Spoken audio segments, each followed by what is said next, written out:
তো সবাইকে সুপ্রভাত জানিয়ে আজকের ভিডিওটা শুরু করছি। সবাইকে বলে রাখছি আগে থেকে, এই ক্যামেরাটা আমার দিদি করেছে। ওই মুহূর্তে আমি প্রেজেন্ট ছিলাম না, তখন আমি এসে পৌঁছাইনি এখানে। তো দেখতে পাচ্ছ সামনের দিকে আমাদের মাটি ফেলা কমপ্লিট হয়ে গেছে, এইদিকে পাঁচিলগুলো তোলা হয়ে গেছে। তো এই সাইডে ক্যানেলটা আপাতত হাফ পোর্শন তোলা হয়েছে। যদি ওয়েদার নিয়ে কথা বলি, ওয়েদারটা আজকে খুবই সুন্দর। জেসিবি চলে এসছে আমাদের এখানে। এইদিকে বাউন্ডারি তোলাটা এখনো বাকি, আমাদের ফার্ম হাউসের উপরে টাইপিং দেওয়াটা শুধু বাকি আছে। এদিকে ক্যানেলের দিকটাও সেম। তো বলতে বলতে সূর্যি মামা উকি মেরে দিয়েছে। উপস্থিত এখানে যে বড় বড় ঘাসগুলো হয়েছে সেগুলোকে প্রথমে আমরা ড্রেসিং করব, তারপরে কোরিয়ান ঘাস নিয়ে আসা হয়েছে আমাদের।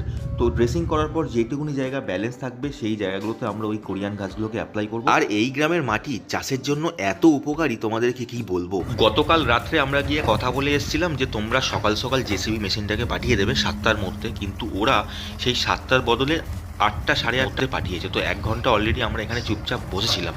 তো এইবারে বলতে গেলে যেটা হচ্ছে, ড্রেসিং করা হবে।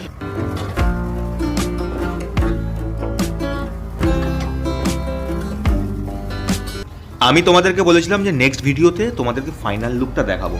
তো একদিকে একটা জেসিবি কাজ করছে, আরেকটা জেসিবি জাস্ট ঢুকছে। দুটো জেসিবি মিলে যখন কাজ করবে আমাদের কাজটা কিন্তু অনেক ফাস্ট হবে। এর কাজ হচ্ছে এখন মাটিগুলোকে এখান থেকে ক্লিয়ার করা। তো ওই দিকে জেসিবিটা হচ্ছে রোলিং করছে, এ হচ্ছে এদিক থেকে মাটিগুলো তুলে এক জায়গায় সাইড করতে থাকে।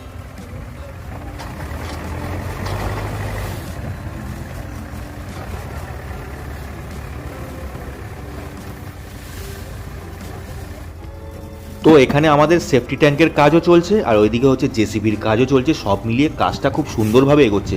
আর একটা কথা বলে রাখি, আমাদের সেফটি ট্যাঙ্কটা অনেকটা বড় করা হয়েছে। এর সাইজ হচ্ছে 6 ফুট বাই 8 ফুট। তো যাই হোক, পাঁচিলটা এদিক দিয়ে তোলা কমপ্লিট। আপাতত আজকে আবার একটু মেঘলা মেঘলা ওয়েদার করে এসছে চারদিকে। তো ফাইনালি ড্রেসিং করার পর দেখে নাও লুকটা আমাদের ফার্ম হাউসে কি সুন্দর লাগছে। আর এদিকে আমাদের গেট লাগানো কমপ্লিট। গেটের ভিডিও দেখালাম না তোমাদেরকে, জাস্ট পিকচারটা দেখিয়ে দিচ্ছি, তোমরা দেখে নাও। আর দূর থেকে কিরকম লাগছে সেটাও তোমরা দেখে নাও। তো নেক্সট ডেতে আমরা জয়দেবদাকে বলে রেখে দিয়েছিলাম যে তুমি সকাল সকাল এসে পুরো মাটিগুলোকে ভিজিয়ে রাখবে।